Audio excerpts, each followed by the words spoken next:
সম্মানিত দর্শক শ্রোতা, আমরা এখন আছি রাজধানীর সরোয়ার্দী উদ্যানে। এখানে ছাত্র শিবিরের উদ্যোগে ইবনে আল হাইসাম সায়েন্স ফেস্ট 2024। এখানে দেশের বিভিন্ন প্রান্ত থেকে খুদে যারা বিজ্ঞানী আছেন তারা অংশগ্রহণ করছেন। একটু সামনে দেখি, ওখানে একটা স্টল আছে।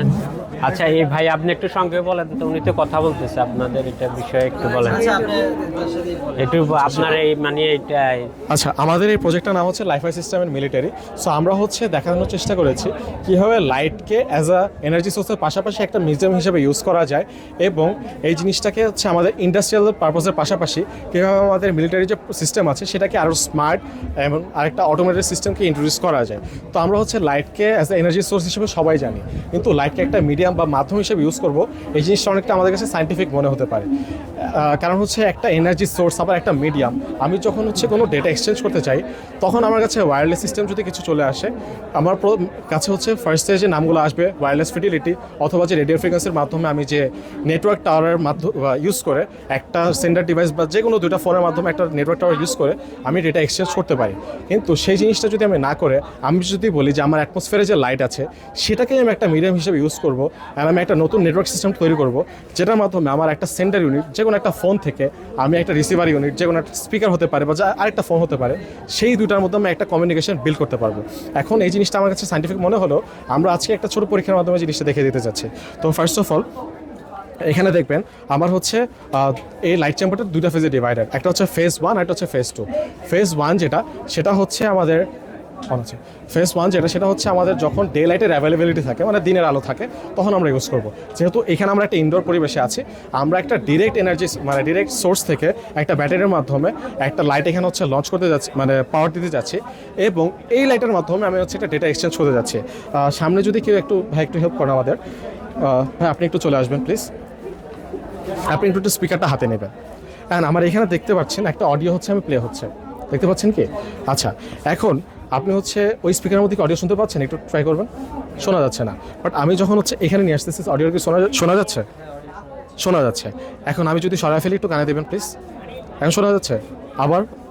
তার মানে আমি যখন হচ্ছে ডেটা এক্সচেঞ্জ করতে যাচ্ছি, আমার যখন লাইটের অ্যাভেলেবিলিটি থাকতেছে, সেই মুহূর্তে জাস্ট আমার একটা সেন্ডিং ইউনিট থেকে একটা লাইটের মাধ্যমে একটা রিসিভিং ইউনিটে যখন একটা আমার প্রোগ্রামেবল সোলার প্যানেল থাকে, তখন এই দুটার মাধ্যমে একটা কমিউনিকেশন বিল্ড হয়। আমার যে কোনো ধরনের ডেটা আমি এখানে রিসিভ করতে পারি, অ্যান্ড এটা হচ্ছে পরীক্ষিত। এখন এটা আমি কীভাবে ইউজ করি? সো আমার মিলিটারি পারপাসে আমার হচ্ছে যে কোনো যুদ্ধ অবস্থায় আমার ম্যান পাওয়ারের প্রয়োজন হয়, কিন্তু আমি সেই এক্সট্রা ম্যান পাওয়ার যদি আমার একটা নেটওয়ার্ক চ্যানেল বা হচ্ছে আমার ডিফেন্স সিস্টেম রান করার জন্য ওয়েস্ট করি, সেটা হয়তো আমার প্রোডাক্টিভিটি একটু কমিয়ে দিতে পারে। সেই প্রোডাক্টিভিটি আরেকটু এনহ্যান্স করার জন্য আমরা হচ্ছে এই সিস্টেমটাকে ইউজ করতে পারি।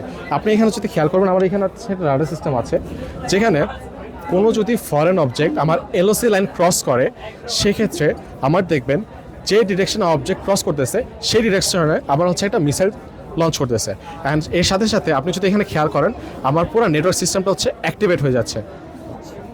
এখন যখন পুরো নেটওয়ার্ক সিস্টেমটা অ্যাক্টিভেট হয়ে যাবে, তখন আমার হেডকোয়ার্টার থেকে একটা টেক্সট চলে আসবে বা আমার হচ্ছে একটা মেসেজ চলে আসবে যে অ্যাটাক দ্য এনিমিস। অ্যান্ড যখন এই মেসেজটা আসবে, তখন ওই ডিরেকশনেই আমার এনিমিগুলোকে হচ্ছে আমার এই ডিফেন্স সিস্টেমটাকে অ্যাটাক করবে। এখন এটার জন্য আমি যদি জাস্ট রাডার সিস্টেম থেকে একটা এনিমি ডিটেক্ট করার জন্য একটা ম্যান পাওয়ার এখানে ওয়েস্ট করি, এর পাশাপাশি এখান থেকে আমার এই ডিফেন্স সিস্টেম পর্যন্ত আরেকটা ম্যান পাওয়ার আমি ওয়েস্ট করি জাস্ট কমান্ডটা রিসিভ করে এইটা লঞ্চ করার জন্য, সেটা হয়তো আমার যুদ্ধ অবস্থায় আমার প্রোডাক্টিভিটি অনেকটা কমিয়ে দিতে পারে। সেই প্রোডাক্টিভিটি আরেকটু বাড়ানোর জন্য হচ্ছে আমরা এই জিনিসটা নিয়ে আসতে চাচ্ছি। আর আমাদের অলরেডি একটা বিল্ড করা হচ্ছে নেটওয়ার্ক সিস্টেম চলে আছে, সেটা হচ্ছে আমাদের মোবাইল টাওয়ারের মাধ্যমে যে নেটওয়ার্ক সিস্টেম বিল্ড করা।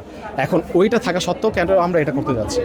এই নেটওয়ার্ক সিস্টেমের জন্য আমাদের 4টা মিডিয়াম দরকার হয়, একটা রিসিভার ইউনিট, একটা সেন্টার ইউনিট, আর একটা হচ্ছে আমার নেটওয়ার্ক সার্ভার, প্লাস হচ্ছে নেটওয়ার্ক টাওয়ার।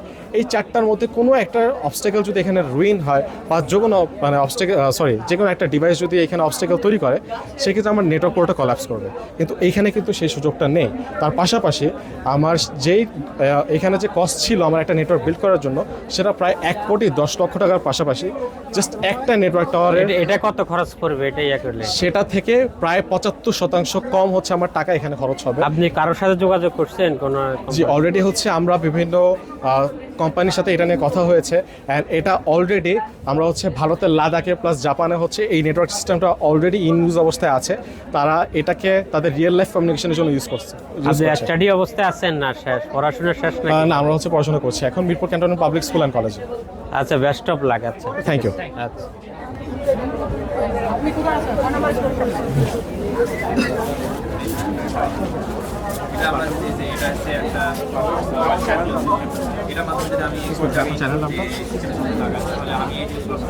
আমার হচ্ছে global views, global voice .press. তারপরে আমি এখান থেকে পানি দিচ্ছি, এটা মশলা এটা লেভেলটা আছে রেঞ্জ 0 থেকে 124 ব্যাক থেকে 124, এটা কত লেভেলে আছে, যত বেশি লেভেল মানে তত বেশি, আর যত কম লেভেল তত মানে পানি আছে ভিজা। আবার